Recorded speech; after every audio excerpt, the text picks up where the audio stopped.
What's going on, everybody? Josh Engleman for Awesemo.com, and I am back with my NBA DFS contenders on FanDuel for Thursday, June 24th. Now be sure to hit that like button, subscribe to the channel, and hit the notification bell so you know when this and all of our other content goes live. Follow me on Twitter at Josh Engleman so you can get updates to these sim results as we get closer to lock. And finally, let me know in the comments section who is your favorite and least favorite of my contenders for today's slate. We are rounding out the bottom of my top 10 with Pat Beverly, Jay Crowder, Cam Johnson, Chris Paul, and Reggie Jackson on the outside looking in. Who will be my favorites? My top 5 plays for today? It's time to find out. First up at number 5, we're going to IVICA ZUBAC. He is 9K. No real chance of being in the MVP or the star spot. 5% chance at pro, 45% at utility. Means it's a 50-50 shot that he is in the optimal lineup. I'm giving him 26 minutes, but I am a little bit nervous. He played a lot more in Game 2. With Chris Paul coming back for Game 3, I'm not sure what the impact is going to be here. Marcus Morris's knee is what's confusing me most. I expect the Clippers to want to go to more switching, which means less ZUBAC, but even still, I don't know if they have enough bodies right now to make it go a different direction. So I'm leaving ZUBAC at 26 minutes. He's basically 0.95 fantasy points per minute, so around 24 fantasy points on average. 16% usage, 11 points, 7 boards, not too much else. You'll probably get a block. That works for 9K. If he plays north of those 26 minutes, you're looking great, you're sitting pretty, and he's going to probably be an optimal utility play. If he plays less, he is still the type of player that can play 20 minutes, get you those 25 to 30 fantasy points, and still show up in a utility spot since he's a big man. Again, I'm a little nervous, but given the 9K price tag, I'm not too worried about it, and you don't have to worry about stretching him out to other positions. It's basically just utility or bust. Now at number 4, we're going MIKAL Bridges. He is 10K, 1% chance at MVP, just 4% at star. Now we're getting into it though with 14% likelihood of being in the optimal lineup at the pro spot, 35% at utility, 54% in the aggregate. At this point in time, we all know what we're getting out of Bridges. 36 minutes or slightly more, a ton of defense, around 0.75 fantasy points per minute. So he's right at 27 fantasy points for the game.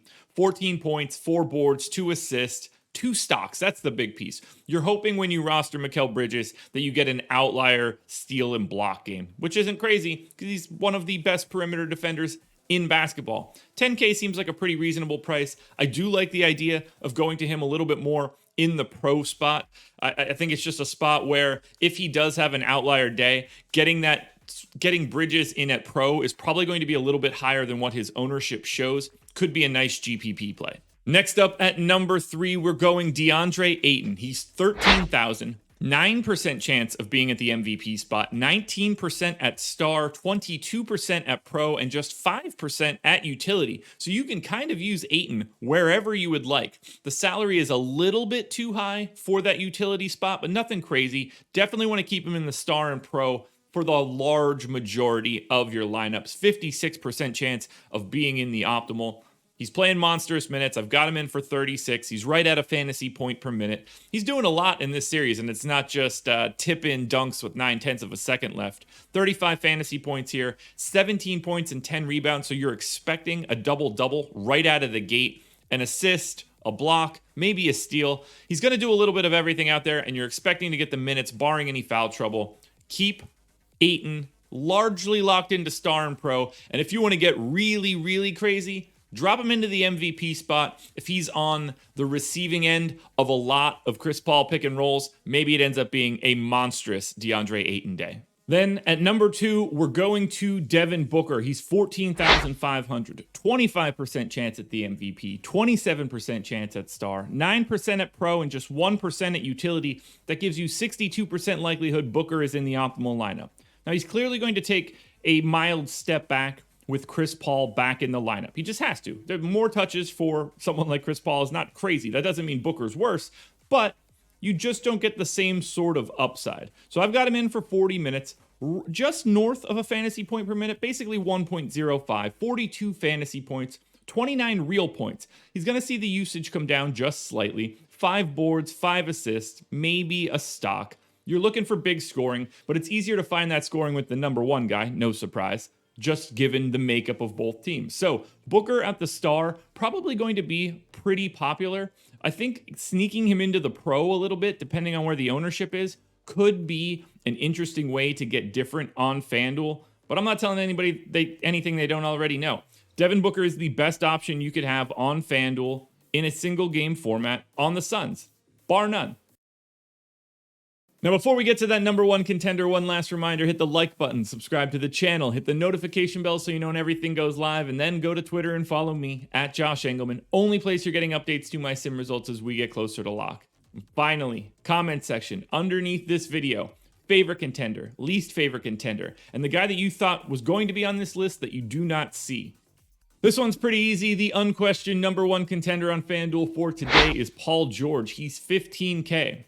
52% of the time, he is the optimal MVP, 18% at star, 7% at pro, no chance at utility, 77% likelihood that Paul George is in the optimal lineup. He's going to play 40 minutes. He's going to do everything for the Clippers, or at least he's going to have to. 1.2 fantasy points per minute, 49 fantasy points, 30 real points with 35% usage, almost 8 boards, north of 5 assists, 2 stocks.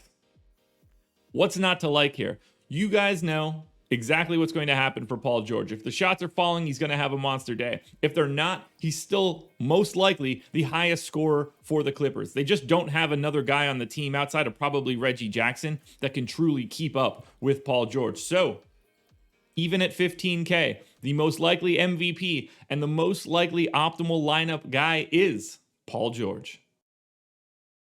Alrighty, folks, that will do it. Those are my NBA DFS contenders on FanDuel for Thursday, June 24th.